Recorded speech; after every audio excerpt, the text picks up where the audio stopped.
You think a falconer gets a job interview. You get a shakedown, a bribe, and the threat of public execution if you drop anything, bird, glove, or dignity. The Lord sits there in fur and smirk, lounging like he's the prize in a toothless meat market. His son's got a stick, and three questions: can you feed, can you whistle, can you dodge blindness by talons? Forget coffee and background checks. This interview is more Gryffindor hazing than a LinkedIn connection. You stand in a cold stone hallway holding a glove that's seen more blood than a Game of Thrones wedding. The falcon perches inches from your face, already plotting either murder or escape, maybe both. Welcome to the only career track where getting the job is what you tell your next of kin. Let's set the scene. Straw that was last fresh during the Crusades, the changing room, lit by the glow of resentment, and a line of meat scraps that's basically landfill with feathers. 5 candidates, 1 falcon. Call it medieval Hunger Games, except the winner gets a new set of scars and the envy of nobody. The lords watch from their thrones, still convinced they're God's gift to falcons, while you're halfway between animal control and unpaid intern. Mistake number 1, making eye contact with the bird. Mistake number 2, looking too comfortable. The last guy lasted 3 days and left the premises as a sort of high-protein mulch. This is your health insurance. Just hope he's full and not in the bite and spite phase. You know those soft skills they love these days.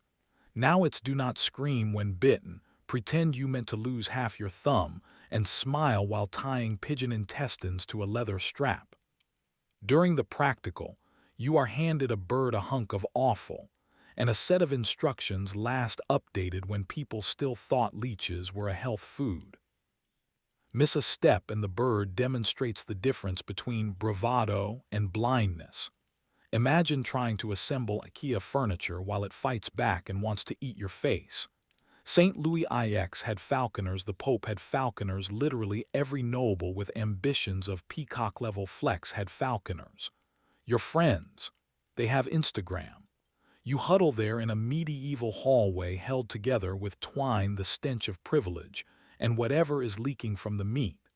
The competition. 4 guys who look like Extra in Black Death remake, and the Lord's cousin who once saw a bird and cried. Meanwhile, the real interview is happening over your shoulder, the guards placing bets on which candidate will need stitches and which one leaks the most. The Lord's daughter is here for the show, fanning herself and mouthing, "Careful," with the flatness of someone who's seen 3 applicants lose fingers before breakfast.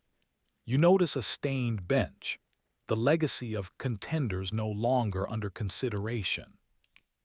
You recite the old lies: yes, my wrist is strong, yes, I know a gerfalcon from a kestrel, no, I've never once let a bird eat the Lord's wig. The stakes. If you bomb the practical, you're the snack.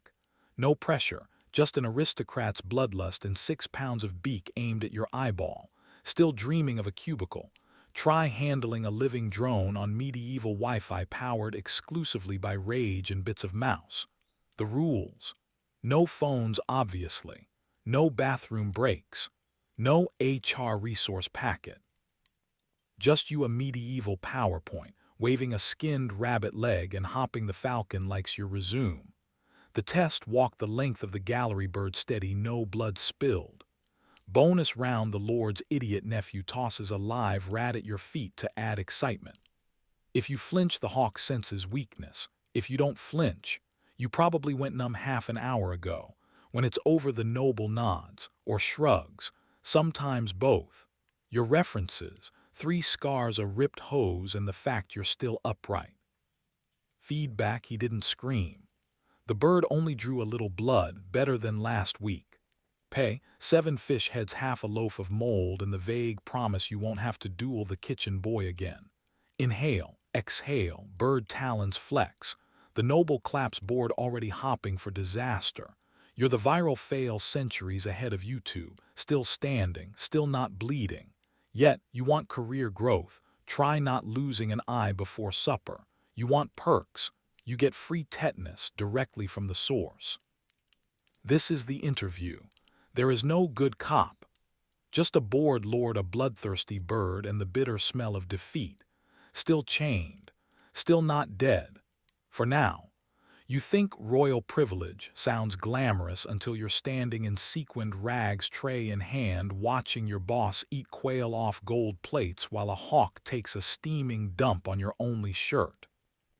Welcome to court, where you are the real entertainment, except the only thing being served fresh is your ego diced up and delivered daily by animals dressed in velvet. You're technically staff, but only if staff means furniture with a spiritual crisis. Joan of Kent had her falcons dressed better than most kitchen help. She had tiny gold bells, beaded hoods, even miniature leashes stitched by probably not enough paid nuns. But when the precious birds projectile vomited something unidentifiable onto imported carpet, no one with an actual surname got involved. Spoiler, the cleanup expert is now you, with 2 cracked fingernails and a growing list of mysterious rashes. Here's the real royal behind the scenes.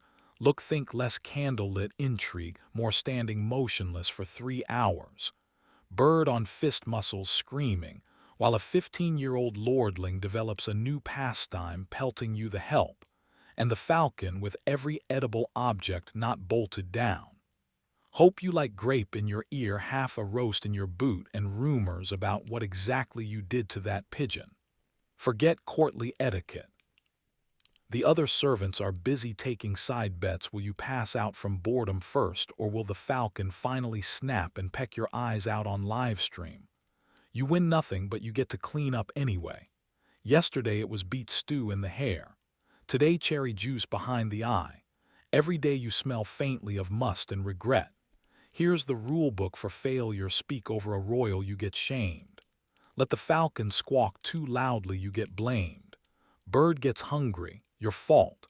Bird has indigestion, also your fault. Bird gets existential ennui and rips out its own feathers mid-banquet. You're now moonlighting as a medieval avian therapist forced to explain stress ulcers to a drunk bishop. In Latin, while the Duchess fidgets and asks, "Why does it smell like wet judgment and last week's eel?" Your answer, "Because God hates me, ma'am." But in Latin, medieval health insurance, not even a rumor. If the king's favorite hobby bites you, enjoy being told it'll toughen you up by a man in 14 pounds of embroidery who's holding a mango. Falcon nips are the least of it. You've also got carpet burns, a wardrobe that's basically a Rorschach test in pigeon gray, and a repetitive strain injury from bowing every time someone coughs in your direction. Public humiliation is just your baseline. When the prince wants drama and the crowd gotten bored, always remember falcons double as projectile weapons. Nothing says family values like a sparrow to the skull and a room full of nobles posting about it with #talonfail. There are precisely 0 safety drills, marble floors, ice rinks of doom, tapestries, fire traps, old Count Withersby, allergic to birds, addicted to lawsuits, just waiting for you to slip. The real survival skills: knowing which wine stains clean, which dukes are likely to accidentally release a kestrel indoors, and how to dodge the butler's evil side-eye while stealing an extra bread roll. You live in a permanent state of 1 foot in the grave, 1 hand full of birdseed. Your horoscope, still breathing, still not promoted. And if you think droppings are the worst, oh, you sweet amateur, you have not lived until you've scraped dried regal poo off a tapestry stitched by dead Italian geniuses, or tried to deodorize ermine with vinegar while the seneschal calculates your paycheck in size. Bird SHT is persistent. It gets everywhere, on the cutlery in the soup, between your toes, beneath your dignity. You smell it in your dreams. You start to see its pattern in wood grain astrology charts, your boss's sideburns. There's just always more. The kind of more that stains your soul. But hey, you got within 3 feet of true nobility, and by nobility, We mean the only gig in history where the person with the most feathers gets the best seat. It isn't a job. It's a cautionary tale with velvet gloves, where status is measured in ounces of bird excrement and minutes spent holding your bladder through ceremonial applause. Still in that shirt. Still covered in bird SHT. Still dreaming about universal dental care. And yeah, still waiting for someone to invent the union. Dress codes because medieval life just wasn't humiliating enough. You get up at dawn, you shovel bird droppings with hands that haven't known soap since last Tuesday. And for this, you get mandatory fashion rules written by people who thought color coding indicated royalty rather than laundry accident. The Lord says don the livery or the chainmail. You hear choose your skin disease. You wanted prestige. Instead, you get layers. 4 if you're lucky, 2 if you're rash prone. Leather that smells like regret linen smeared with whatever passed for soap, and for days when your boss wants to be impressed, actual chainmail. Because nothing says bird wrangler like being electrocuted by ferocious metal every time it rains. Picture falcon feathers turning into steel wool in a summer storm. Shocking in all the worst ways. It's not just that the whole ensemble weighs as much as a fifth grader on your shoulders. Try running in it. Try sneezing in it. Your livery hangs stiff as cardboard and wicks away exactly none of the sweat gathering under your arms at your neck everywhere. Some days it's less coat of arms, more insulated meat locker with you as the roast. Want to look sharp for the visiting countess. Sorry, the best outfits come pre-decorated with grease stains and thumb holes. Your only accessory heat rash. The gear's not just heavy. It's a medieval practical joke. The gloves. Like oven mitts duct taped to your arms for eternity so you can. Congratulations. Never untie your own shoes. Is that chafing or a new ulcer? You'll never know, and the local apothecary enjoys the mystery too much to tell you. Also, some Earl's pampered kestrel doesn't scratch your skin but might eat your dignity. And God forbid it rains. Wet leather, wet wool, wet everything. You'd think the stuff would repel water. No, not even a little. If you stand still long enough, mushrooms might grow. You dream about mildew, but sweat is the real menace. The padding under your arms, a centuries-old innovation for comfort, just soaks up your misery like a sponge. Want a stat? A well-dressed falconer could top 30 pounds of fabric leather and rusted chain links. The only thing heavier is regret. Don't forget the decorative cap. Supposedly it means something about House Lancaster or York or don't shoot, I work here. In practice it doubles as a mobile sauna. You sweat harder than the birds. You smell like their lunch. Historians say Richard II complained about the falconers, filthy hats, but wore a fox on his own head. Royal hypocrisy, not a new invention. Hats aren't uniforms, they're declarations of who gets lice first. Feathers, pins, lace. All wasted on heads too tired for politics. If your cap sags, you're accused of laziness. If it's crisp, you're boasting. Worst of all, the livery badge. A brooch as subtle as a hand grenade that marks your loyalties like a price sticker. You peel it off if Lord What's-It didn't threaten the stocks. Or maybe you're a issued livery in the hot months. Black velvet on a July afternoon. Doublets thick enough to pad a coffin. There's a reason medieval portraits look so sullen. Half were probably fighting heat stroke. Circulation. Only in rumors. One gust of wind and you pray for mercy. Until then, sunburn where clothing ends, frostbite where it's frayed. No happy medium.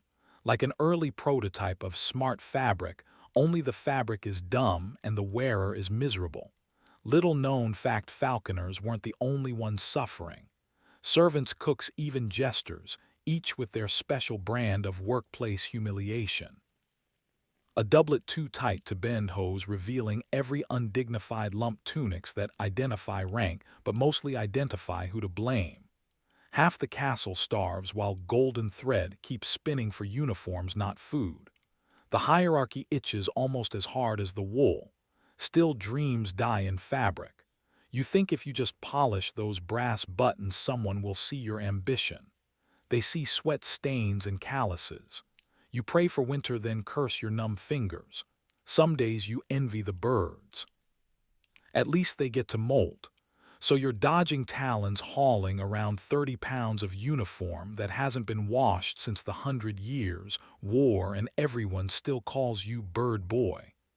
Ever wish you could go back to being a serf? Too late now. Still chained. Still not dead. So you landed the gig. You're officially a medieval falconer, aka that guy sleeping in the stables because lords want their birds coddled and their people disposable. Forget the high castle walls you're rooming with rats' mud and a hay bale that only smells like straw if you have severe head trauma. Nobility gets feather beds. You get bird dander. Congratulations. Your LinkedIn profile just downgraded itself. You say stables and Hollywood hands you a twinkling barn with golden hay and a Disney horse cleaning itself in the corner. Reality. It's a cold box of filth where the only thing breathing easy is tetanus. Water leaks down the walls like a medieval homage to mold. There's always a black cat glaring from the rafters. The local mice are unionized. You sleep with one eye open, not out of bravery but because the horses aim. The Count loves his falcon. He also loves not being woken by panic squawking at 3 a.m. Solution: you and the bird become sleepover buddies. It's you, the falcons, a dozen fleas, and the vague sense that medieval architecture is just drafty dungeon by another name. Rough it, they said, like Bear Grylls but without the sponsorship or a working immune system. Want to know what mobile device meant in 1356? The lice on your neck. They travel, they upload, and none of them pay rent. Basic hygiene.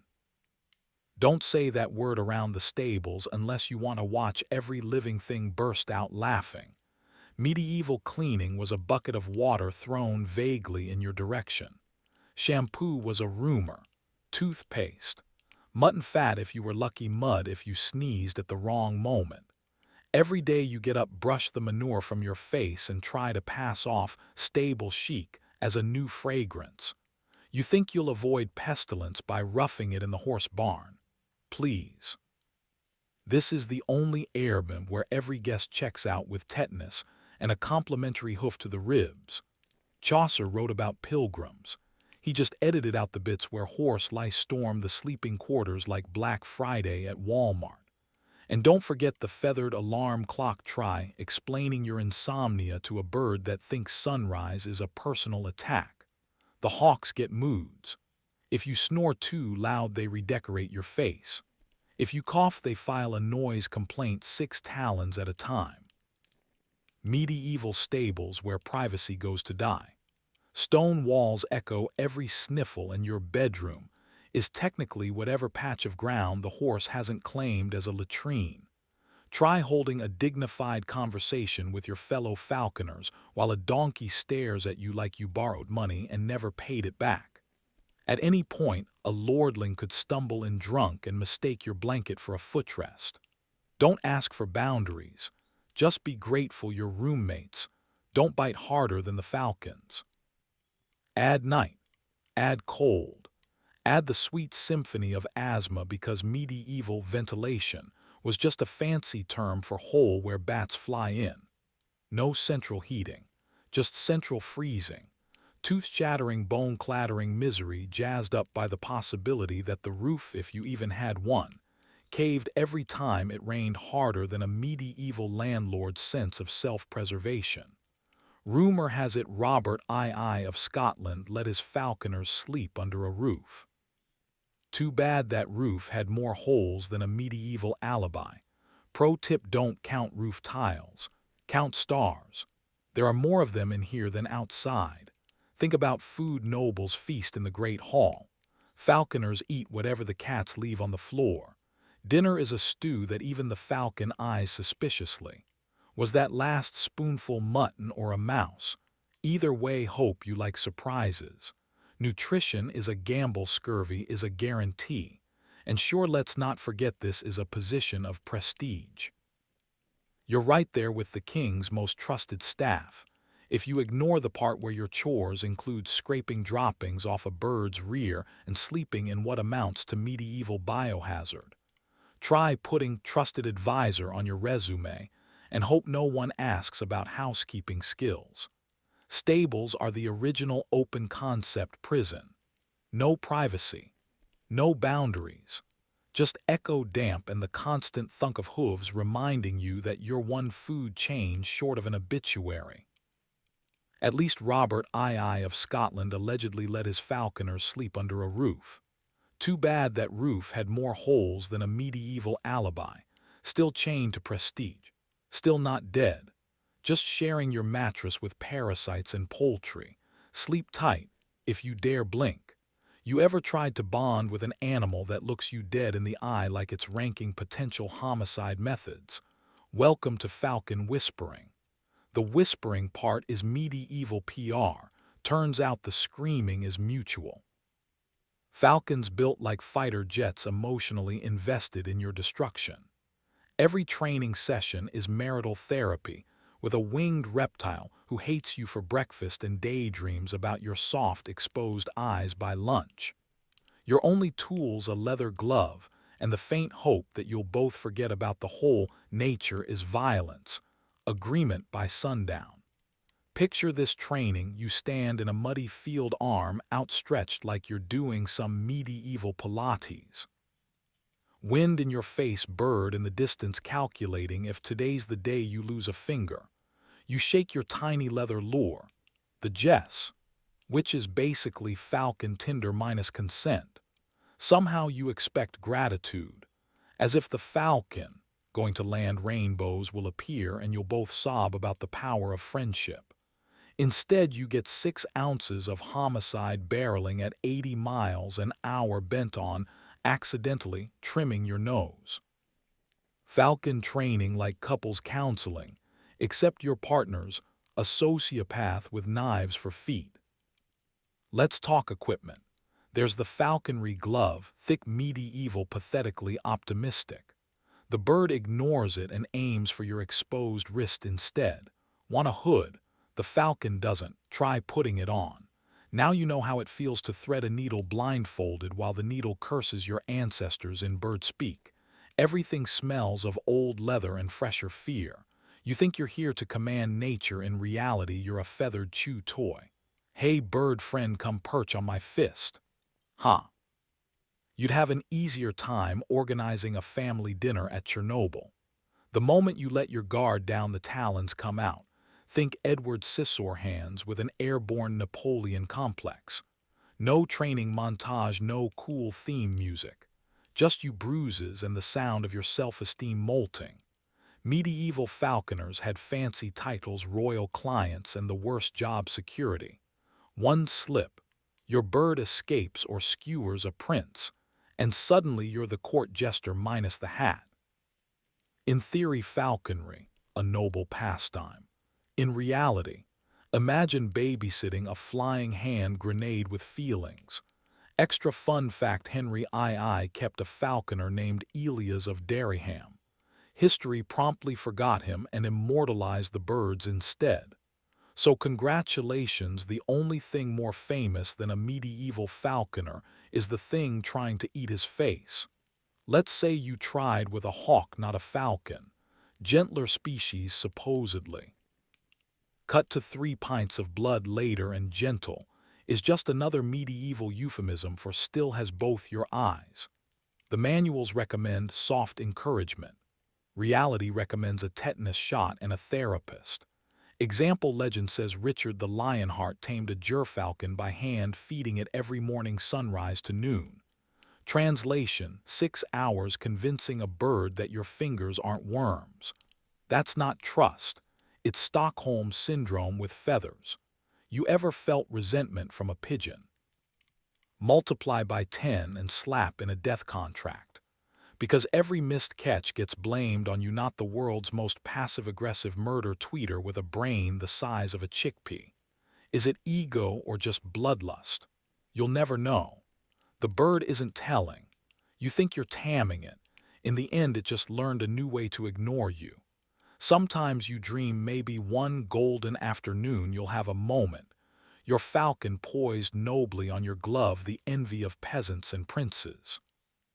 Reality tangled jesses a beak embedded in your thumb, and the local baker laughing so hard he drops his bread. Still chained, still not dead, still lower than the bird's emotional attachment to you. And that's falconry. Not a majestic partnership with nature, just a toxic relationship medieval style. You bring meat, the bird brings violence. Each of you waiting for the other to snap first. You think you're ready? Great.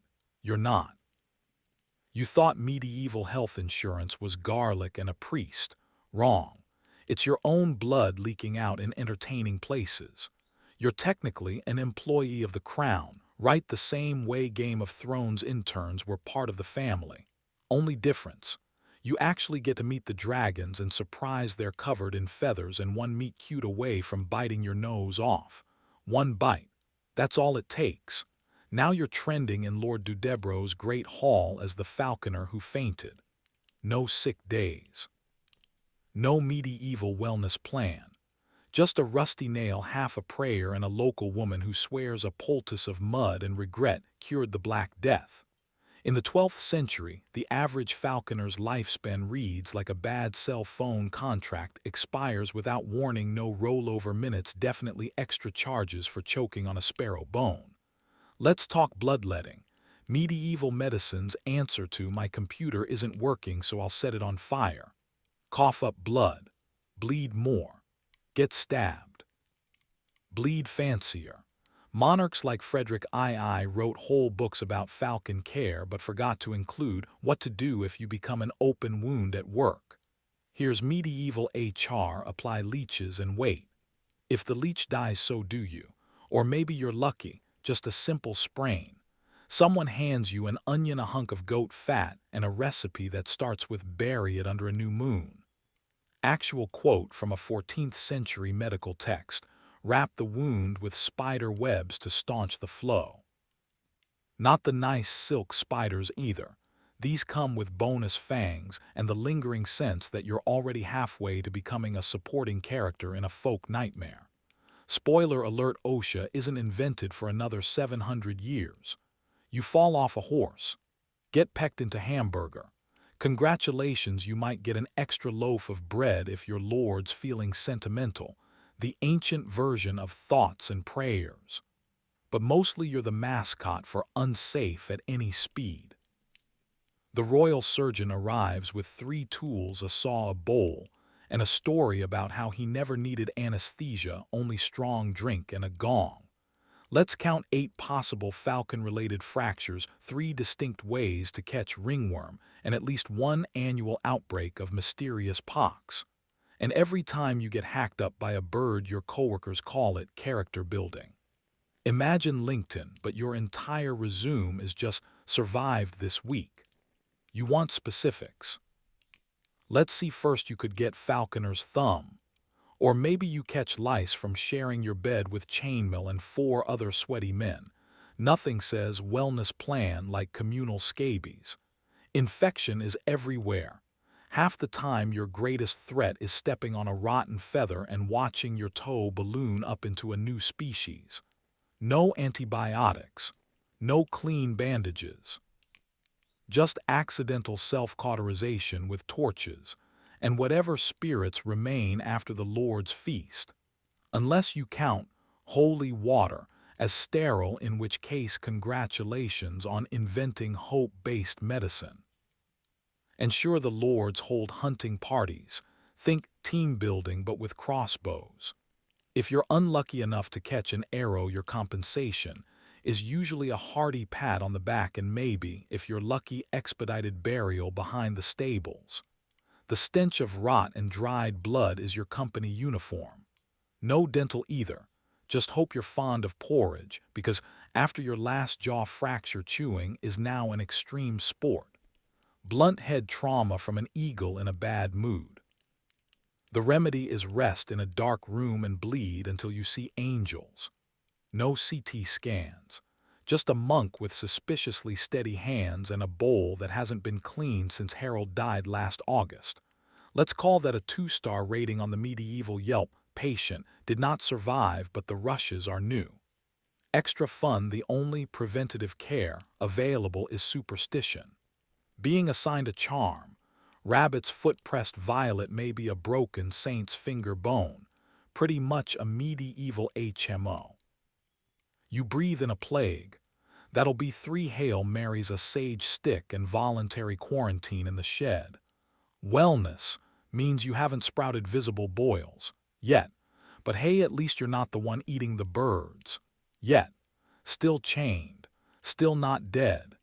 Here's the real joke: you survive lead-poisoned wells, church taxes, and falcon-shaped wounds only to discover your actual paycheck is exposure.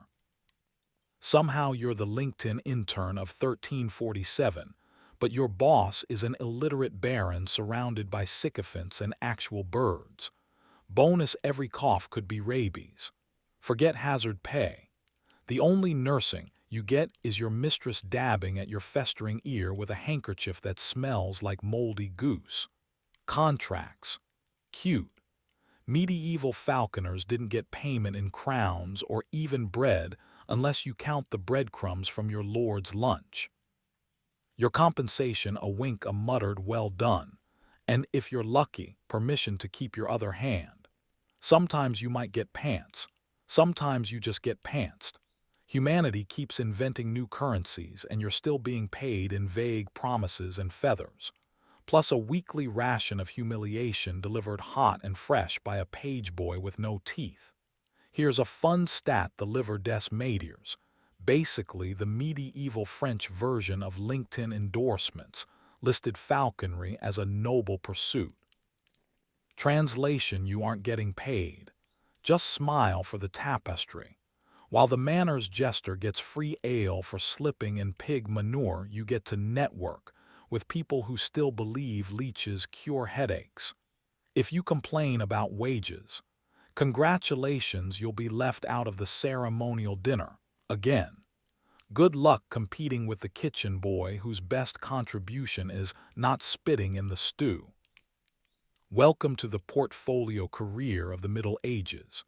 Your reward for risking tetanus isn't an early retirement, it's being allowed to sleep inside, sometimes.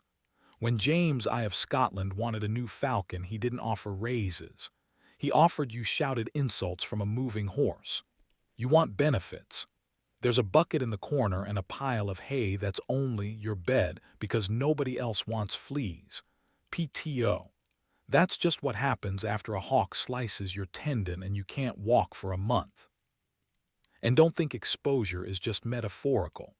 There's a 40 chance y'all get to watch your own badly stitched wounds turn green in the healing chamber, ack of the barn. Career development means you might be promoted to hawk wrangler after your mentor loses his good eye to a beak. Health insurance. That's when some local herbalist rubs crushed moss on your inflamed neck before telling you to walk it off. Holiday bonus. The baron's wife lets you smell her perfumed gloves. Once. Don't even ask about tips. Martin the falconer supposedly got a broken nose and a discarded chicken leg from Richard II. Productivity bonus. You get to clean bird vomit off your hair while watching aristocrats spill their wine in your direction. They'll tell their friends you're absolutely irreplaceable, until you're replaced by a slightly prettier cousin who has fewer visible infections. Seniority just means you've survived more outbreaks and still remember to flinch when someone sneezes. Let's break down your package: no salary, no contract, nothing resembling a union, unless you count a group conversation in a freezing shed whispering about which lord yells the least. Only exposure, and if the bird coughs on you, just write rabies, a medieval version of the ultimate networking event. LinkedIn connections. Congratulations, your most valuable reference is a guy whose job is to whistle and feed ducks. Next week you might get a tunic with fewer holes, or just more exposure. Still chained, still not dead. You think you're ready? Great. You're not. No air, no help, no way out. Make sure your next reference letter isn't just "please return tunic to the laundry before dying." Like airmen but for pain, the only promise anyone keeps: you'll get exposure. And possibly rabies. There's nothing like a negotiation where your bargaining chip is a carnivorous missile with feathers. Congratulations, you're the expert, which means any noble with an ego crisis gets to yank your leash and demand their bird retrieve a gold-ringed rabbit, preferably unharmed, preferably yesterday. The stakes: one side is holding your paycheck. The other side is a falcon that genuinely believes your eyes are grapes. Middle ground: there isn't one. Richard II once traded 2 castles for a single white gerfalcon, a luxury asset that could barely stop drooling. So you're now in medieval HR, except both your coworkers and the management try to peck your fingers off when unhappy. Picture Shark Tank, but everyone's a shark and none of them understand no. You bring a list of reasonable requests. Can we give the bird water that isn't green? Could we please avoid sending it to fight literal wolves? In response, you get a tantrum and a formal complaint. Every day is a new challenge. Yesterday, their grace wanted his bird's jesses stitched with gold thread. Today it's silver. Tomorrow, expect him to scream about why the bird won't dive for ornamental carp in the Lord's poisoned moat. The logic here is immaculate: fetch a sacred bird from a rival kingdom, negotiate its delicate dietary preferences, avoid international incident, please the Lord's hunting schedule, and oh, don't let it die en route. Now imagine you're standing there trying to reason with a man in crimson hose who's screaming, "Why isn't it catching swans?" Like you've hand-programmed the firmware. Falconry negotiations are like divorce settlements with feathers. Everyone wants half of something impossible, nobody is listening, and your only asset is covered in worms. Your rival at the next manor house. He's poisoning rumors with the same enthusiasm you poison rats. Last week he told a duchess you trained birds to sniff out her jewels. This week you find a dead vole in your boots. No symbolism needed. Every order comes with a threat and a side of humiliation. Get the bird to the party on time or it's you in the stocks, again. Bonus round: the rival falconer already bribed someone with a pig's head, so your only negotiation skill is please don't let the Lord's nephew swing it by the legs. No contract. No job security. Just a bird with the job satisfaction of a YouTube intern. Hurry up and fail, they say, and you're accused of sabotage. Succeed and you're clearly using demonic powers. If the bird comes back with a new feather pattern, suddenly you're a sorcerer, an assassin, or both. 10-to-1 odds someone at court prays for your soul in public, then bets against it in private. Joke's on you if your name happens to rhyme with witch. Politics in feathers. Your fate gift-wrapped in talons. Try diplomacy. You're ignored. Try bribery. You're outbribed by a 4-year-old with a boiled egg. Try logic. Mistake. Nobles don't want reason, they want results. Preferably spectacular, preferably yesterday, preferably requiring no more investment than 3 words yelled from across a muddy field. When napkin optional is your job description, forget explaining why the bird is terrified of spiked helmets. Your daily calendar. Waking up at dawn on a freezing battlement to hand-feed a finicky hawk while a cranky knight recites last month's excuses back at you. Or spending 6 hours trying to explain to a sullen squire how to untie rawhide knots. You negotiate with the birds. You negotiate with the servants. You negotiate with gravity every time the aviary floor turns into a slurry of pigeon remains and noble tears. Come up short. They blame sabotage. Come up with a new bird. Now you're the prime suspect for black magic. Numbers don't help. Last winter half the falcons died of frostbite. This year you're on Falcon 12, hatchling 5, reason 0. Why is it molting in June? Blame the stars. Blame the help. Never blame the system that expects feathered miracles on starvation rations and muddy straw. You try diplomacy. You try bribery. You try that thing where you sob quietly by the moat at 2 a.m. Still the result, bird wins Nobel's wine, and you're left to explain to a 14th century HR department why you can't teach a falcon table manners. No offer letter, no severance, just another round of "what do you mean it's molting?" Simple, really. Fail to negotiate. That's a diplomatic crisis. Succeed. Welcome to next week's round of "which idiot let the bird eat the guest of honor's ferret?" Still chained. Still not dead. Still arguing with a bird. Falcon misses timeline closes, and suddenly 2 legs is an optimistic forecast. That's the gig. You think I'm just handling a bird. Wrong. You're managing a flying temper tantrum with talons, while every noble in 50 miles gathers to judge your personal worth by how efficiently feathered death finds its lunch. Lose the rabbit, lose your reputation, maybe lose a few bones. Welcome to medieval team building. No trust falls, just the looming threat of orthopedic disaster. Forget hazard pay. Medieval falconry is all flex, no net. Charlemagne didn't just collect falcons, he collected control. And anyone caught screwing up his fresh display of predatory capitalism. Straight to the disciplinary riddles. How many kneecaps does an example need? Statistically, not 2. The records are clear. 1 missed hunt and motivational consequences follow, because nothing boosts productivity like a public demonstration of exactly how replaceable you are. HR by way of Gallagher, except the watermelon is your joint health. The bird, it is not your friend. Falconry manuals talk up partnership. Reality, you're chained to a carnivore with mood swings and murder on speed dial, while the Lord expects synchronized rabbit mangling for his evening entertainment. Falcons are expensive. Serfs, abundant. Guess which gets fed first. And when your bird decides to innovate, maybe detours to chase a butterfly or just sits on a fence sulking, you're explaining avian psychology to people whose management style is, if it screams, it's working. You think you can stall, like maybe today's a training exercise. Forget it. Your audience is getting restless. Castle wineskins are emptier by the minute.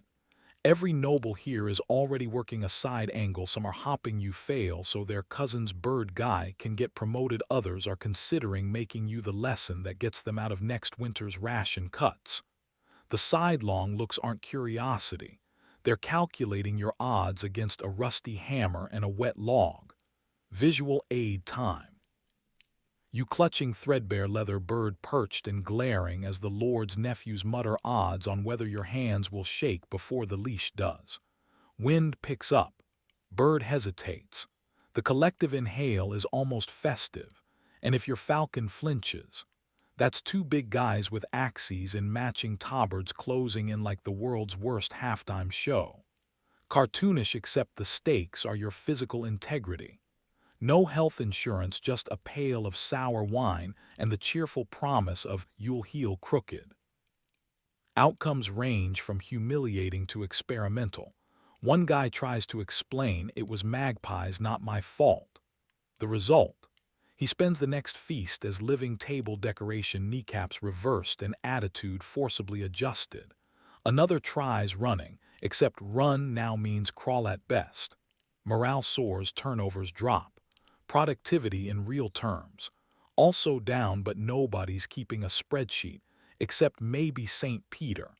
And then there's the noble toddlers delightedly sabotaging everything. The Lord's least favorite son is double-fisting peacock feathers. The middle child is helping by flinging gravel, and someone is feeding the bird bread. Your performance review involves a 6-year-old in gilt shoes shouting faster as a flock of terrified gulls scatters. None of this is factored into your bonus structure unless you count "not maimed today" as a perk. Let's not exaggerate. You can plead. You can deflect blame. You can point at the wind, the dirt, the distant thunder. But all you're really doing is scheduling pain for later in the week. This isn't customer service, it's gladiator school with smaller weapons and deeper grudges. The only feedback loop noise from the stocks whimpering from last week's guy and a pile of snapped sticks nearby just daring you to pretend next time will be different. Consequences linger. Shoes never fit right again. Knees never stop clicking. Everyone knows miss once shame. Miss twice. Don't plan on standing lessons. And in the background, the Lord's falcon, fat, glossy, utterly indifferent, demands prime cuts. You're still chained, still not dead. Half the handlers limp, half the birds sulk, and nobody's hearing for empathy. You want office politics? Try medieval animal management. One twitch from your bird and your career prospects get medieval creativity applied by committee. Nothing measured, nothing fair. Just an endless parade, birds' bruises, and the low hum of panic before every throw. No pressure, right? Just kneecaps on the line, every hunt, every day. Tomorrow, same bird, same odds, maybe one less friend to carry you home. High score is survival, everything else is extra. Still walking. Not for long. Breaking news: you spend 6 years kneeling to local barons, and the falcon still shreds your dignity in under 6 seconds. Welcome to medieval HR, where the humans wear the chains and the birds write the company policies in talon marks down your arm. You're technically the manager right up until the bird decides you're the intern, the lunch, or the chew toy. Birds of prey can spot a trembling peasant at 200 paces. Your boss can barely spot the basics on a spreadsheet. Only one of them sees through your soul, and spoiler, it has wings. Turns out charisma means nothing when you're holding raw meat and praying the birds in a merciful mood. Forget the pep talk. Forget the family crest. The last guy who tried gentle encouragement needed stitches. The Falcon's HR review is brief and written in blood. So much for team-building. Talons don't do synergy. They do regret, and you're out of emotional PTO by lunch. No, Falcons don't care about your LinkedIn profile or your noble vision statement. The pecking order. It's mostly you getting pecked. The Duke of Burgundy once paid more for a single gerfalcon than for 3 armored knights. You meanwhile got breakfast if you survived the morning. Joke's on you, the knight only had to dodge arrows. Your job comes with centimeters of deadly beak and an audience of nobles who think birds eat respect. Your background scenery for aristocratic failure. Imagine blowing a quarterly report with the entire court watching your bird quit mid-flight. You just invented the medieval PowerPoint crash. And if you thought falconer sounded glamorous, congratulations. You're just medieval gig economy.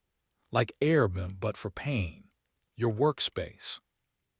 Bloody straw and anxious silence. Medieval benefits include frostbite scars and a vague promise your master won't blame you for the bird's existential crisis. Half the prisoners didn't make it a week on falconer duty. You're on day 6 and already out of working fingers. In theory, you're the expert. In practice, you're a medieval Airbnb host for an apex predator who's already leaving 1-star reviews in bloody calligraphy on your wrists. Ask King Frederick II. He wrote the whole book on falconry, then promptly had his birds ignore him in public because every falcon is one bad mood away from a coup. Napoleonic complex. Try avian revolutionary zeal. Today, a PowerPoint misfire gets you fired. Back then, the falcon throws you shade and your career ends with you buried out back still holding the leash. Hierarchy isn't just ignored, it's torn to feathers. Imagine explaining to an HR tribunal that your direct report just physically reported on your face. Medieval discipline is washing out infected wounds and hopping, no one notices the limp. Try putting that in your annual review. Successfully survived repeated insubordination by subject. No wonder medieval nobles looked so exhausted in paintings. It wasn't piety. It was blood loss. The best part: falcons don't see your royal titles, your chains, or your prayers. Just another hairless ape sweating in stolen feathers making nervous eye contact while pretending heel means anything to a raptor. Authority here gets you a literal eye roll, or if you're lucky a talon deep in your medieval self-esteem. It's not a glass ceiling. It's just a ceiling and the bird's already crapping on it. Raise your hand in triumph, drop it in shame. The falcon does not care. You think you're better than the birds. Cute. They just watched another lord fail at basic hand signals, and they already know who's above whom. Falcons ignore the entire feudal order unless there's food, violence, or escape. The rules of engagement are simple. You bring the chunks of meat, they bring existential dread. Every flight is a workplace performance evaluation with claws. There's no HR hotline, only bruises, and the occasional beak-shaped hole in your dignity. Remember, every titled noble was secretly terrified the family mascot would make a break for freedom and take the family fortune with it wing by expensive wing. Medieval insurance policy. Pray the bird comes back. Pray harder that it doesn't come back for you. Because when your boss calls for order, just remember who actually gets to soar. Still chained. Still not dead. Don't look up. Child safety medieval edition, there isn't any. Especially when the Lord's son, aged somewhere between still dribbling porridge and shouldn't own weapons, wants to help with your falcons. Suddenly your job description expands bird whisper finger donor human tutorial level for bored aristocracy. Congratulations. You're now an unpaid playground for a tantrum in tights. Here's the scenario: you're elbows deep in raw meat and righteous terror, and Geoffrey the Countling waltzes in eyes wide, pockets full of 14th century trauma. He wants to have a go. No warning, no clue, just hand it over. And a sticky paw plunging into your glove, the one thing separating you from a medieval demonic manicure. Remember, falcon grip pressure is literally hard enough to crush bone, and now you're one meltdown away from joining the noble one-fingered club. Every falcon is a feathered guillotine, and you're supposed to hand one to a sugar-addled 10-year-old whose hobbies include wrestling pigs and executing dolls for witchcraft. Do you try to train the child? You don't train nobility. You nod, grit your teeth, and hope you're not about to introduce his lordship to the concept of tetanus. This is bird handling reimagined as a medieval game of Russian roulette. Only the revolver is a sarcastic goshawk, and losing means explaining to the Baroness why her darling boy now honks when he claps. Real talk, Geoffrey will remember maybe two things from today: the way guts squelched when he pulled meat from the bucket, and the color your face turned when the falcon locked onto his earlobe. No one remembers what you said about Jess straps or breeches. They'll remember the shouting, the blood, the part where someone peed himself. Blame lands at your feet every time. The bird just followed instinct. The boy is an innocent. You're the reason Christmas now requires a left-handed lute. Medieval safety standards are a coin flip printed on lead. No helmets, no instructions, no warnings, only flinching gut instinct and prayer. If the Lord's child ends up with 10 fingers by sundown, that's not skill. That's luck. You're hacking animal training, child psychology, and workplace safety with the combined toolkit of don't die and don't offend wealth. Like running a preschool in Jurassic Park, but your only armor is a gaudy sense of self-preservation. Case study: the son of a minor baron once insisted on feeding the falcon in full plate armor, helmet and all. The bird, unimpressed, latched onto the gauntlet and tried to pry it open like a crab shell. Q3 servants, a lot of screaming, and one deeply traumatized bird. The boy, he giggled. Birds are funny. More fun than jousting goats behind the stable anyway. Your gloves are stitched with last year's mistakes, tiny holes, dried blood in the seams, trophies. The Lord wants the lesson to end with laughter and admiration for young Geoffrey's boldness. You want it to end with the same number of phalanges you started with. Even then, no guarantee. There's always another lesson, another noble brat eager to prove he's the falcon tamer future king of the dovecotes. You learn the art of distraction. Let's let Madge try. She's only 5. And the finer points of plausible deniability. You could give workshops on survival. Oh, right you are. The participants just don't know it. By the 3rd time someone's heir tries to ride the gerfalcon like a hobby horse, you see the future peeled raw. Bitten hands bit and pride a quick prayer that minimal scarring isn't going to impact your rotisserie prospects when you're inevitably blamed. Remember, if they lose a finger, you lose your job. Medieval Europe, birthplace of inherited trauma, home of the worst job benefits on record. Try going on strike when your entire contract is "don't get executed." No HR, no safe word, just another afternoon feeding raw stoat to a flying buzzsaw, while the next generation of oppressors figures out which end bites. It's not the falconry manual they should be copying. It's your will. In summary, 1 part babysitter, 1 part meat shield, all expendable. You think the birds are dangerous. Wait until the children learn how power works, and what happens when there's no one left to blame. Good luck. Keep counting. Still chained. Still not dead. Still counting to 9. Congratulations, you made it to Monday. You're not sure how because half the castle has a fever, the stables are a biohazard, and the Lord's favorite falcon just coughed up something that doctors would kill to catch on TikTok. It's the 13th century and plague counts as weather. Clear skies, mild fevers, typhoid, maribrid circling overhead. You think bird flu's a modern problem. Guess again. Your birds are patient zero. They're TikTok viral in the citywide panic sense. One sneeze from a gerfalcon, and suddenly you're surrounded by soaring feathered test tubes. Forget fleas and rats, your aviary is ground zero, oozing airborne misery into every noble's bedchamber. Is that sore throat the start of a bad cold or prelude to a historical footnote? Nobody's sure. Avian flu.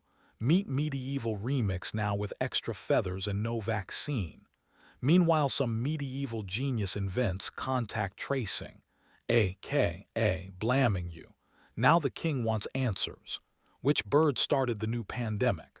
Was it the one who bit the friar or the one nesting in your clean laundry? Pick wisely because medieval logic goes like this: try bleeding it out. You're stuck playing both detective and scapegoat. If it has wings and looks suspiciously damp, you're booking a one-way trip to the moat. The nobles. They demand answers, results, and for some reason partridge for dinner. Lord Percy shivers in fox fur, convinced he's just tired, not plague obviously, while you practice deep breathing and try not to cough up your last 3 meals. They want their daily hunt even if half the birds are hallucinating. Is the falcon trembling or just medieval tired? Lucky you can't call out sick. One missed hunt and suddenly it's your corpse getting buried under a smoldering pile of hay. Your hazard mask, a scrap of linen and a prayer. OSHA violation 100. CDC advice: die quietly please. Meanwhile, you're the IT department in a server farm where everything's trying to kill you. The birds glitch. The noble's blue screen. The only patch available is leeches and fresh garlic, and neither support modern operating systems. Medieval physician shows up lugging his pathetically hopeful sack of leeches. This bird needs balancing. Garlic paste on raw wounds. Bleeding for the birds. Never mind hygiene, that's for future generations, preferably ones with immune systems. He tries trepanning on a pigeon, claims he's letting out the corrupt air. A minute later, the air is filled with pure regret. Plague containment means burning the hayloft and praying the fumes won't mutate. You barricade the aviary with rotting boards and your own body. Notices about bad spirits are posted on every door, practical as warnings on an expired milk carton. At least spoiled milk won't make you cough blood. Half the birds have gone full exorcist. The other half are leaking from holes they shouldn't have. You invent new categories of unwell, feather rot, beak soup, avian ennui. Every peasant has a theory bad air, angry saints, cursed breadcrumbs.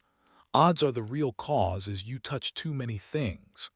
Nobles want falconry, the villagers want answers, and you want literally any other job. You are now a cross between an animal psychic hotline and ground zero for smallpox season. One step from canonization, just add boils. Every remedy is experimental. You rub vinegar on feathers, smear onions on talons, tie charms to wings, and chant prayers in languages you barely know. None of it helps. If you die, you're a plague vector. If you live, congratulations, you still get nicknamed the falconer who sneezed. Raise, not a chance. Half the prisoners died in a week. You're on day 6. You dream of modern problems, sick days, flu shots, hand sanitizer.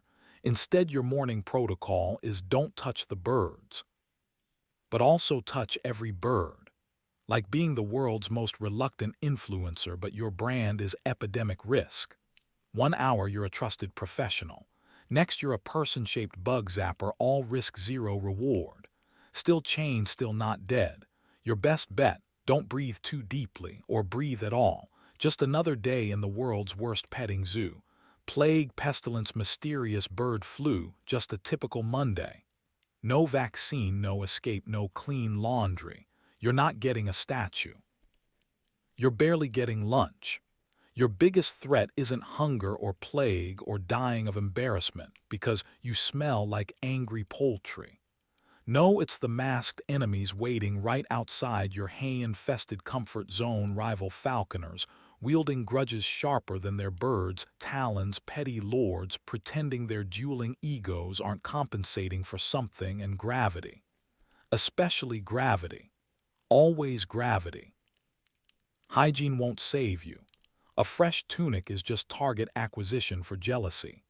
A clean bird, a well-oiled glove. These are invitations for sabotage. Accidents abound.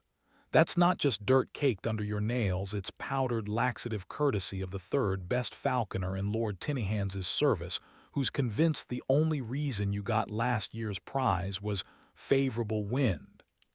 Half your daily risk assessment consists of sniffing your lunch and checking your boots for scorpions. The other half is eyeing the staircase to make sure nobody's greased the steps. You thought Game of Thrones was bad. Try surviving a medieval bird-based talent show where the losers accidentally fall from the ramparts, usually to the sound of polite applause. Some anonymous squire sabotaged your gloves. Maybe jealous, maybe just bored, maybe both. Lord Tinnyhands blames you for his miserable hunting technique, and that's before the other falconer spikes your meat with a purgative strong enough to fell an ox. It's an ecosystem built on slapstick sabotage and high-altitude regrets. Bird shrieks double as a soundtrack in psychological warfare. You want camaraderie? Here. What you get: falconers who accidentally misplace your prize gerfalcon, then accidentally chew through your emergency rations while you're out braving the sleet. Lords who smile at your face and snicker about your inevitable plummet behind your back. You're in a workplace where failing upward means being thrown downward, and every staff meeting has a 10 chance of ending with casualty reports. And let's not forget Henry VIII, famous for his birds, sure, but more famous for redefining hostile work environment. Ask Anne Boleyn's neck how that worked out. HR is whatever's left under the block. No labor laws, no security cameras. Just intrigue, rumors, and raw paranoia. 1 minute you're clutching a bird of prey on the west parapet basking in a sunbeam. Next minute you're clutching nothing and staring up at your replacement who's already wearing your boots. No committee report. No trial. If the ground doesn't swallow you, gravity will. Or the moat. Or Sir Geoffrey, who gambles on how far you'll bounce. It's The Office if Michael Scott literally dangled you over a moat for replacing his turkey sandwich with yours. Murder by Falcon is a recognized genre. The first rule of the muse: don't turn your back. Second rule: don't let your bird eat before the Lord does. Nobody wants to follow up a pigeon feast with a literal beheading. It's less team building and more choose your own fatality. Rival falconers hide behind ridiculous feathered masks, pausing only to misdirect your birds or switch your trained kestrel with some wild lunatic out of spite. If the masks ever slip, it's never because the truth came out. It's because someone tripped over a loosely coiled rope or misplaced a murder attempt. Feud protocol is simple. No direct violence, too obvious. Instead, they go medieval petty, peeking at your training logs, poisoning your bird's leftovers, mishearing which direction the hunt's headed so you lose your falcon to the next baron's fattened dogs. Half the job is defending yourself from calculated accidents. Whole days are spent diffusing rumors that your birds are unclean, possessed, or trained to raid the abbey's dovecotes. A three-strike combo that ends with a witch trial or an unavoidable collision with the ground. You train birds that hate you and wrangle lords who'd lose a thumb to outsmart a pigeon. One day the Earl's owl shreds your favorite gauntlet, mysteriously only yours. The next, the constable accuses you of trading secrets with French spies because your falcon disappeared for half an hour. Rival falconers. They hide behind layers, masks, birds' elaborate excuses. The only genuine drama is when someone's disguise collapses, usually triggered by a misplaced bird or an ill-timed push from the battlements. Because nothing cements professional rivalry like a fatal demonstration of physics performed live, no refunds. Gravity isn't just a force. It's job security for undertakers and a daily existential threat for you. Prestige. It's measured in flight time, not floor time. The entire job is running on a treadmill conveniently located above the trapdoor with one eye on the bird and another on the nearest exit. One false step, and congratulations, you're the star attraction in Lord Tinnyhands's impromptu gravity experiment. There's no comeback story, just a snide epitaph and freshly swept stones. Still chained. Still not dead. Gravity's patient, you only have to lose once. It's not the birds that'll finally end you, it's the nobles, boredom, the rival's grudge, or possibly the stairs, slick with something that certainly isn't rain. Half the prisoners died in a week. You're on day 6. Count your blessings, count your birds, and count the steps carefully. The only mask that matters now, the one hiding your terror from the next saboteur. You know it's your fault, right? The bird's dead, and it's definitely your fault, even if you're pretty sure you saw Lord Tiberius whine at breakfast, de Sogabottom kick the falcon out a window last night. No witnesses. No mercy. Suddenly, it's find the scapegoat, and spoiler, you're the only mammal in the room not wearing a velvet hat. Oh, you thought working for nobles was a team sport. That's adorable. History is paved with the corpses of other people's pets. Alfred the Falconer, actual historical bird nerd, died broke naturally, kept a resume taped inside his tunic. Ready to list excellent scapegoat right above, can clean up bloody straw with a smile. That's medieval management for you.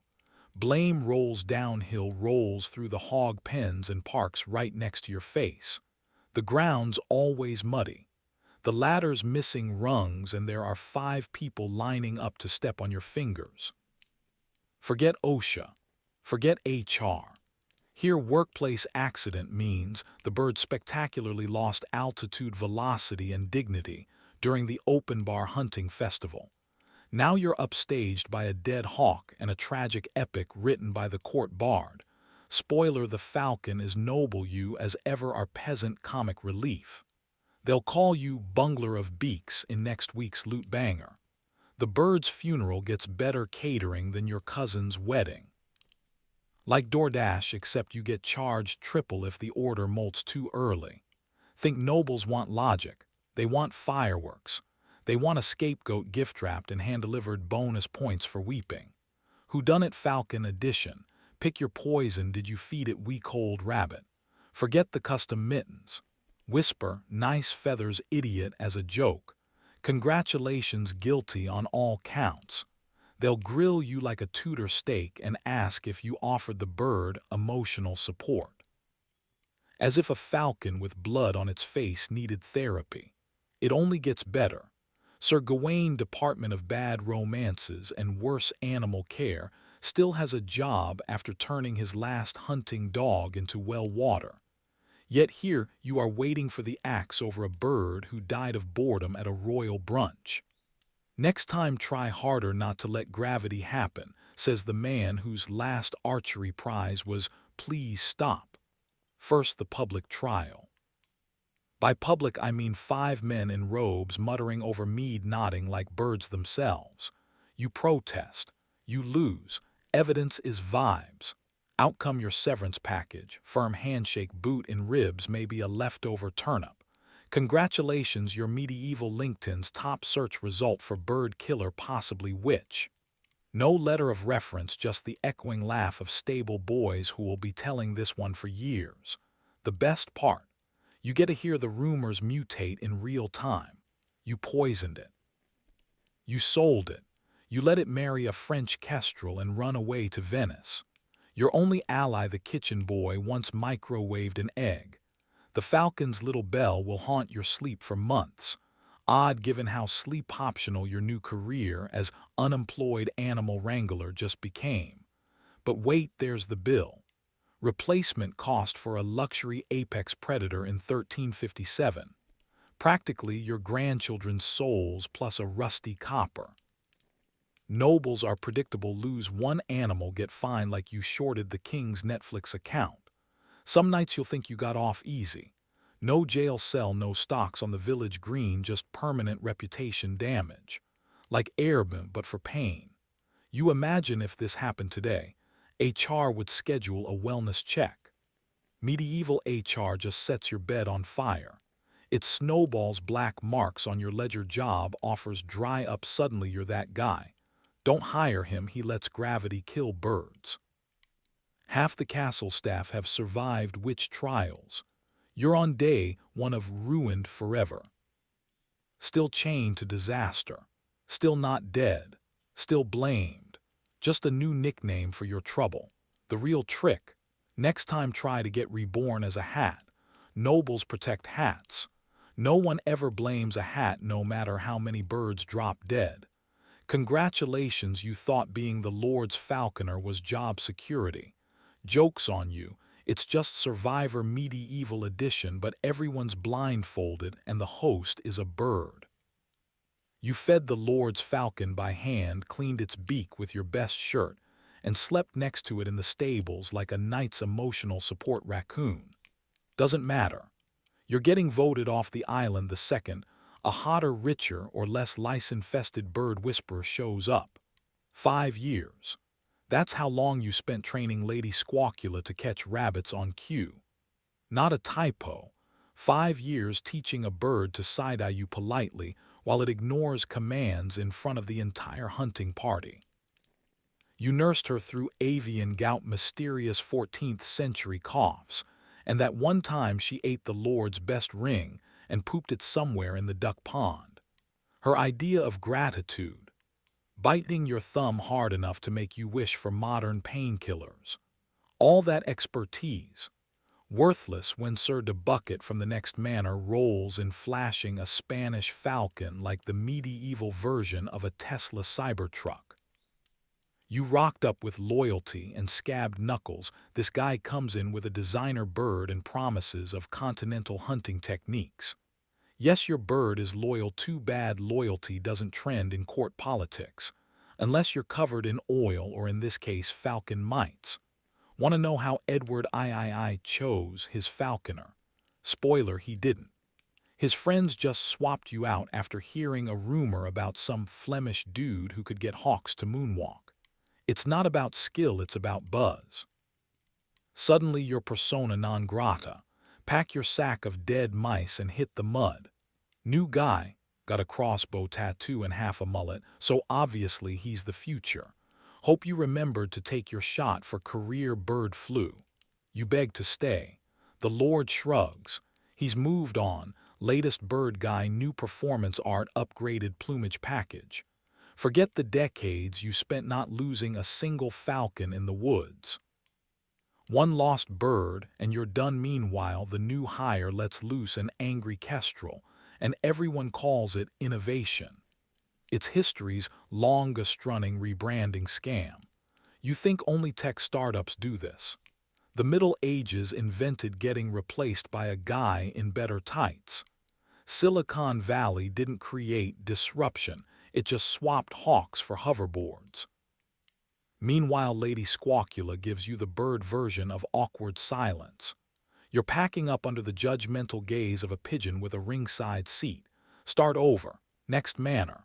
New bird. Same hay-stuffed mattress. Hope this one's less aggressive divorce lawyer and more emotionally distant roommate.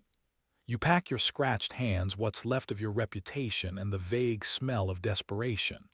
Every goodbye is a new opportunity, which in falconer terms just means bleeding in new mud. What's that? The new lord only wants Italian falconers now.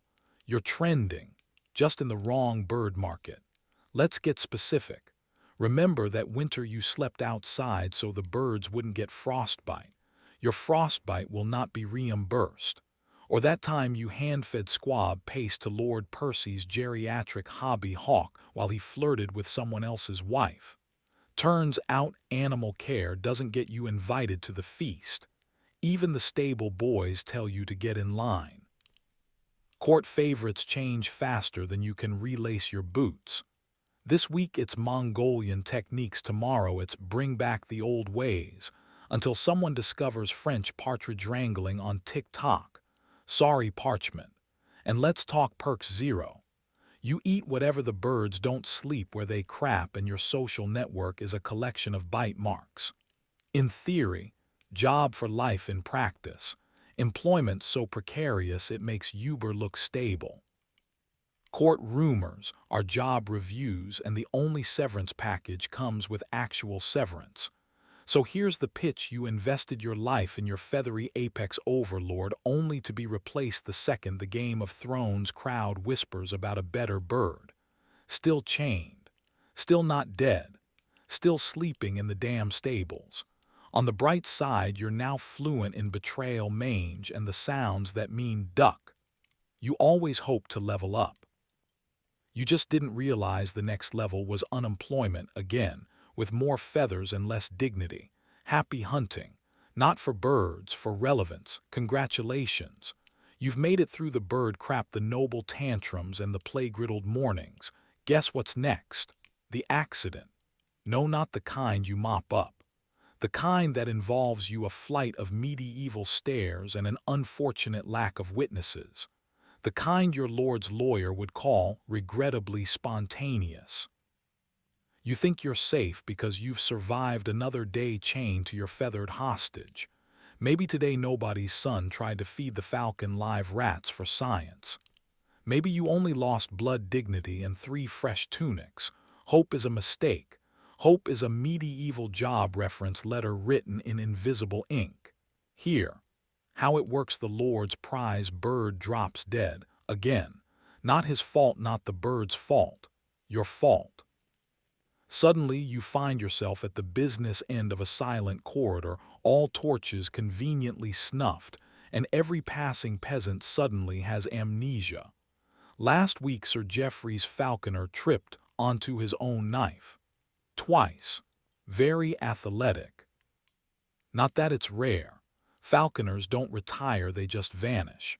Someone's always found at the wrong end of a rampart, feather bag split open, face genuinely surprised. It's the original medieval performance review, no paperwork, just the faint smell of panic and 30 feet of gravity. The castle walls, not OSHA-approved. The moat, not chlorinated, now replaced with medieval death soup. Your coworker Big Pete offers a friendly wine cask labeled "Trust Me." No exit. No advocate. Only 10 different ways for you and your career to fall. The safety training. Picture a 5-minute lesson, don't die. That's it. If you want PPE, improvise with yesterday's chainmail and a prayer. One wrong move, wrong bird, wrong look, wrong hour, and you're an anecdote at tomorrow's dinner. Lord's advice, remember, if you value your life, keep the bird alive. Or just remember, Dominique de Saint Paul thought he was irreplaceable. Fancy hat, royal connections. They found him at the bottom of the dovecote. The Lord gave a very moving speech, regrettable. Fetch the next one. That's it, the medieval employee discount. Out of favor, out the window. Still think job security exists. Consider the pay room. Board. If you're lucky, you get a moldering mattress filled with yesterday's straw and a bowl of something that used to be soup. Good health plan, unless you count swift burial and plausible deniability as benefits. There's still the rumor mill. Did you anger the birds, the Lord, the invisible deity watching all? Impossible to know, impossible to plead. Everyone agrees it was a clear-cut accident. You're the only one who remembers you don't accidentally swan dive off a tower while feeding a falcon at midnight. Forget modern HR. Here, conflict resolution is a closed casket and a fresh set of manacles for your replacement. Your only union, the ravens on the battlements waiting for leftovers. Try whispering whistleblower and watch how quickly you become compost. It isn't paranoia if it's tradition. Accidents are scheduled. Even the falcons look nervous after dark. The apprentice? Gone. Left his shoe behind, still unforgiven for the time he dropped the Lord's kestrel down the well. Someone else will fill the post. Someone always does. No light. No help. No union rep. Just you, a stale crust of bread, and the growing realization your best friend is still a bird of prey with better job security. One more step. Still chained. Still not dead. For now. You thought medieval law was brutal. Try being on trial in a system that literally weaponizes birds. In today's world, you get juries and lawyers. In 1327, you get Geoffrey the angry gerfalcon and an audience of half-sloshed noblemen. Welcome to Trial by Falcon, the zero safety, all absurdity answer to how guilty is he really? Here's the procedure. They bring you the sleep-deprived falcon whisperer out in front of a mob. Your crime. The usual, maybe a lost hunting bird, maybe just existing near someone richer than you. They slap a falcon on your arm. If it sits quietly, congratulations. No guaranteed death sentence. If it shreds your face like a medieval blender, well, that's God's will apparently. And also Wednesday. Forget courtroom drama. You're trapped in a wet field, half-blind from last night's mead, praying your PTSD bird doesn't start its unexplained rage routine. The gathered nobles watch with bated breath and buttered fingers, not for justice. They're here for live action, Angry Birds Peasant Edition. Historical fun fact for you: one Lord's falcon, a beast named St. Simon, ripped off 3 noses and a thumb before lunch. Did that prove divine justice? Nope. It mostly proved that 14th century lords were desperate for free entertainment and deeply unconcerned about OSHA compliance. Your options: limited. Scream and you're guilty. Cry and you're weak. Stand still while the falcon decides whether your eyelid looks like a snack, and you might, just might, limp away with your dignity and half your face attached. Modern HR would call this a hostile work environment. Medieval HR calls it Tuesday. Half the town dies from the plague, but don't worry. The real pandemic is nobles ordering birds to act as God's mouthpiece because they're bored. Mercy is a rumor. Justice is whatever Lord Geoffrey Jr. says it is between tantrums. And you lucky you get to be the punchline again. Still chained. Still not dead. Think you've seen arbitrary? This was trial by ordeal with bonus talons. Ask Ulrich, Hard to recognize Von Essen, face like a chewed coin, proven innocent after the falcon napped but still had to explain why he needed a nose guard for soup. Zero consistency. One day the bird attacks and it's a sign you're a witch. Next session, same bird, same violence, nobles call it a miracle and pass the hat for ale. You want due process, you get beak roulette instead. Picture the scene, you're trembling under stained linen, wrists roped, falcon leering at you with eyes like polished doom. Outside, drizzle mixed with pig stench and excited bets. 2-1 the bird finds the truth. That truth, of course, being, can a falcon eat 3 fingers and a reputation in 60 seconds? Spoiler, yes. Sometimes they don't even bother with guilt.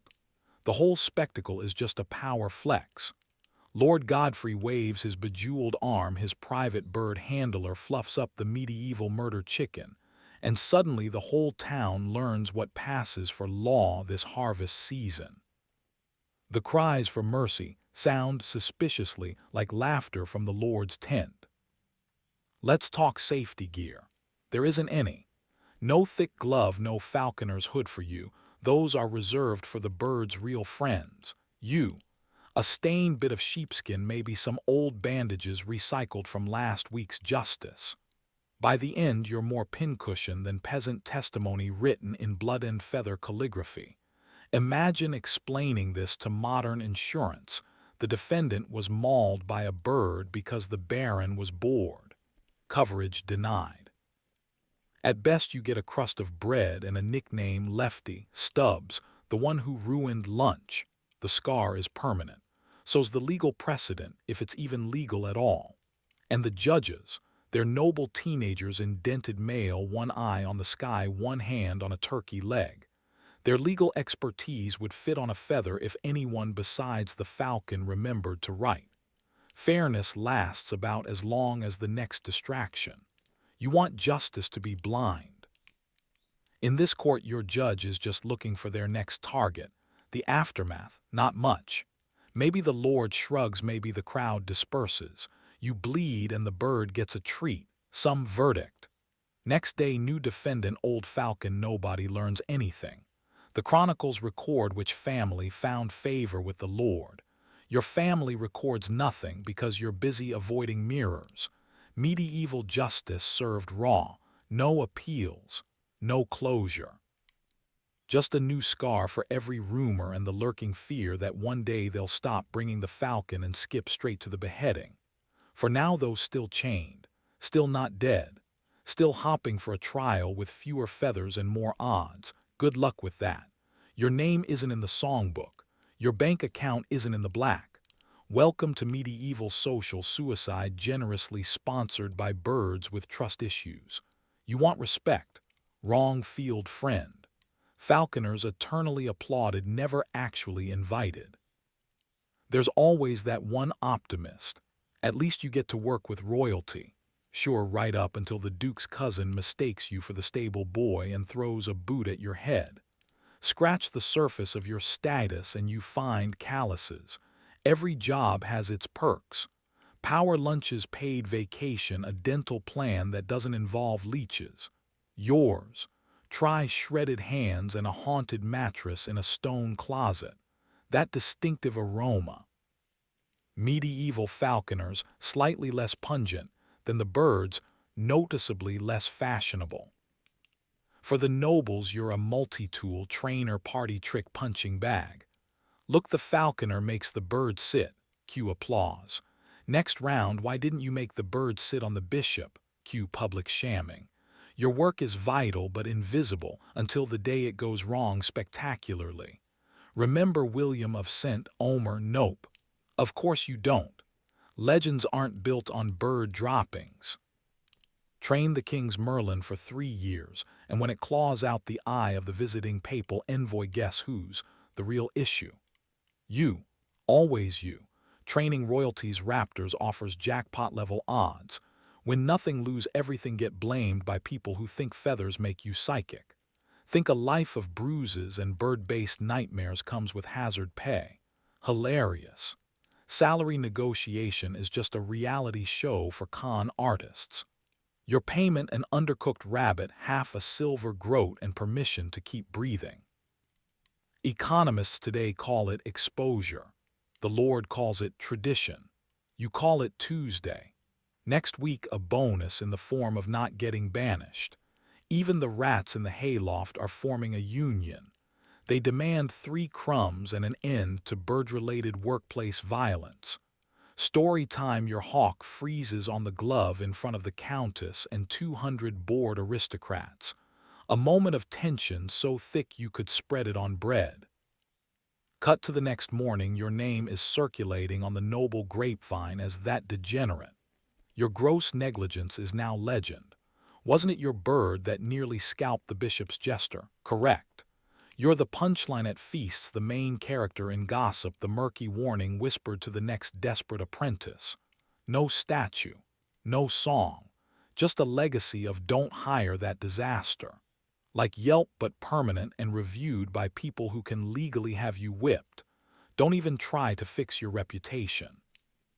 Apologize, they'll say you're plotting. Defend yourself, they'll say you're lying. Stay silent, must be guilt. Repeat until you're as invisible as the guy who shovels the guardrobe pit. You might hope ancient bird-whispering skills buy job security. Plot twist: your career is as sturdy as a wet thatch roof. One slip, one rebel bird in the wrong direction, and you're 6 feet closer to unemployment. Is that demon possession or just a bad mold? The nobles aren't picky. Either way, you're on night watch for the rest of the season. Pipe dream you become that famous falconer who trains a bird to save a prince. Reality: you're one misfired talon away from a viral disaster. Did you hear about the falconer who becomes folklore? Centuries later, you're a cautionary tale for bored children with more sense than ambition. Still take comfort: ruined, unpaid, blamed, invisible, but not the worst gig in feudal Europe.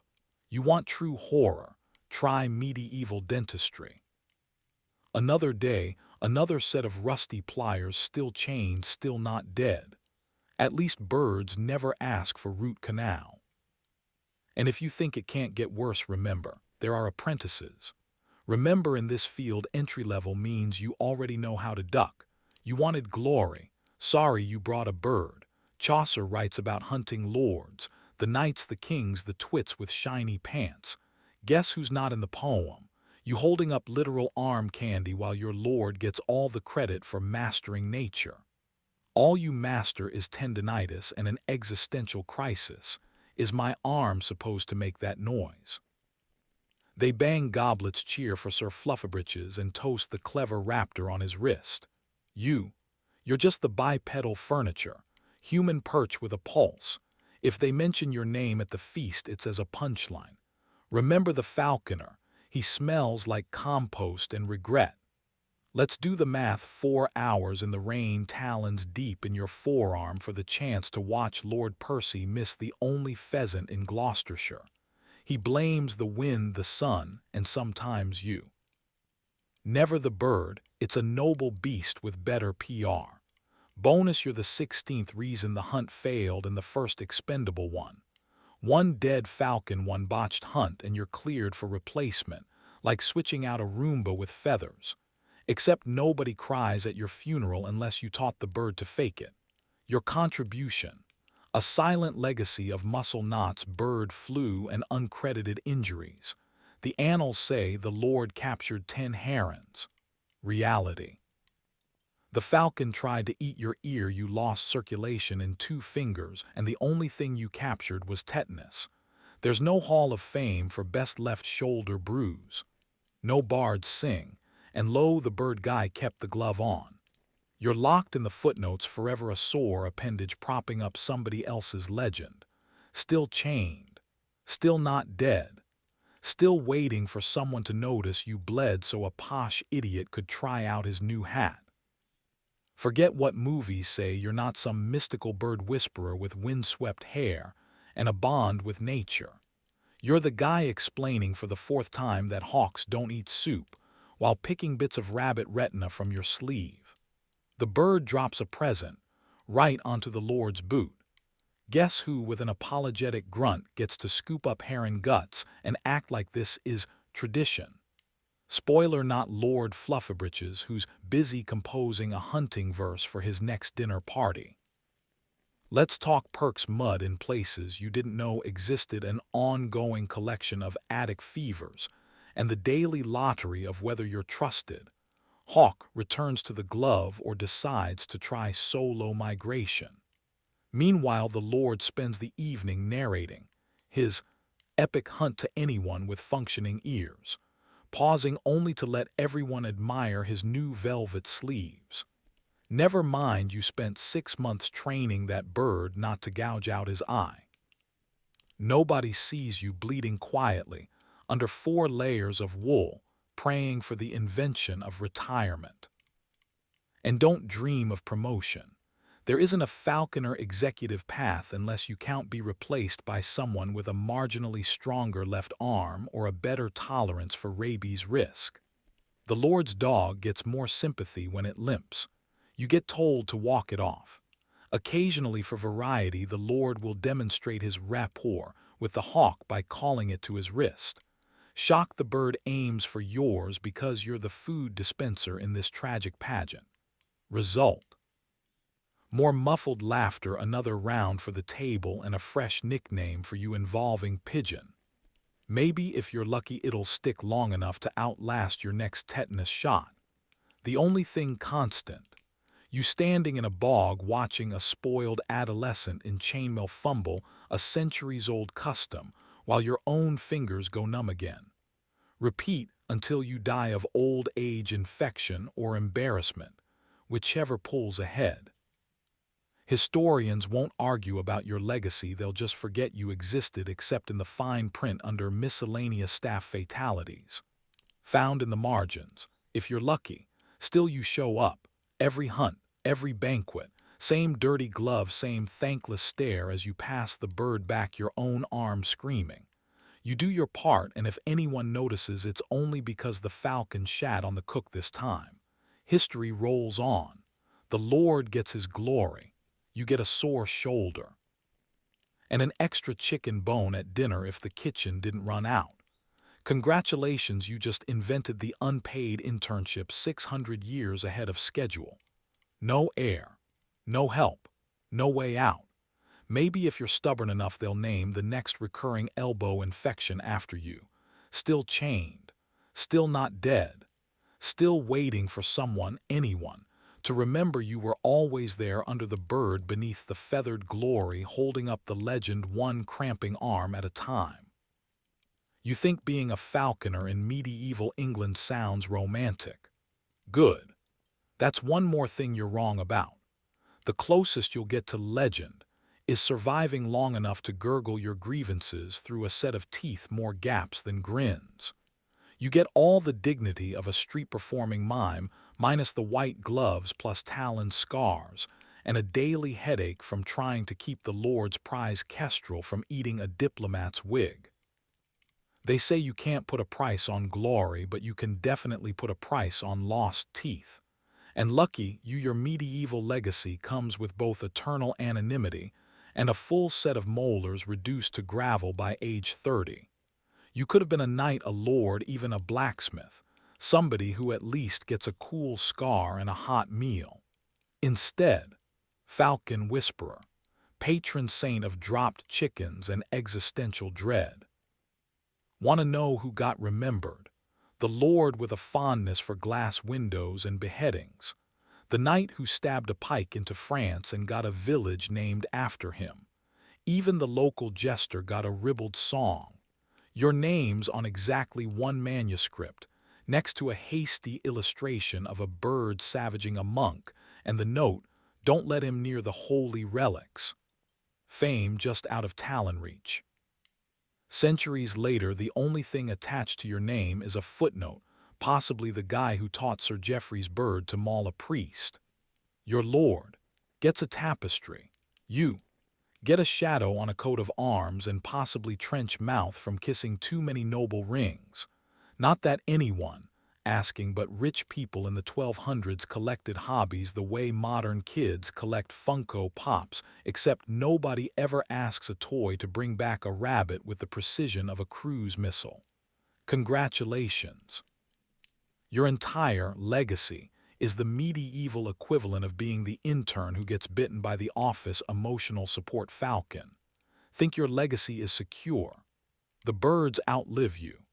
The son of your son's son's lord is still telling the story about that one idiot falconer whenever the family needs a laugh at festival banquets. You're a cautionary tale for future apprentices. Don't end up like old what's-his-name who mistook grandpa's hat for a nesting site. Nobody even bothers inventing a ghost story.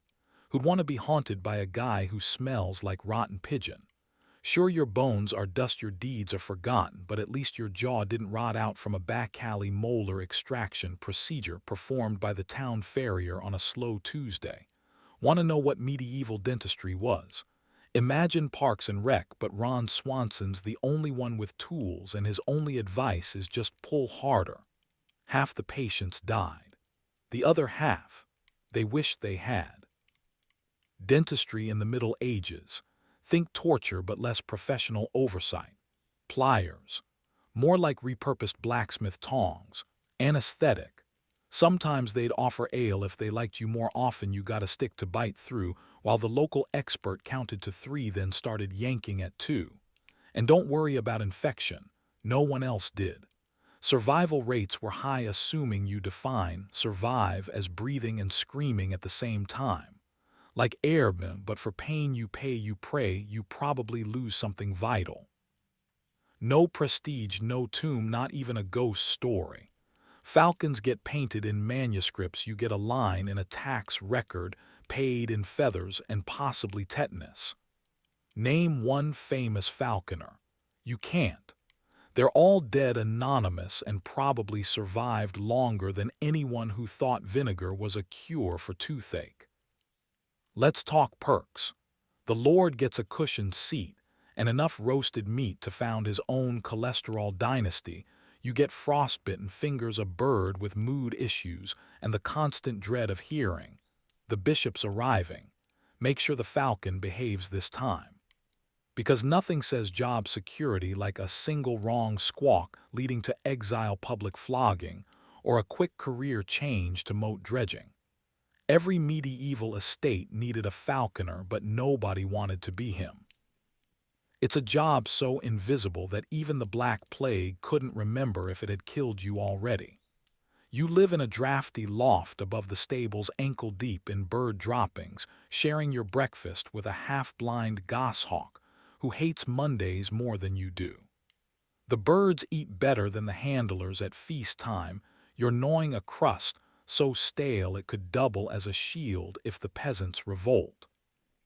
You spend your whole life ankle-deep in bird droppings, praying the Lord's idiot son does help, and accidentally launch a hawk into the bishop's face, and for what?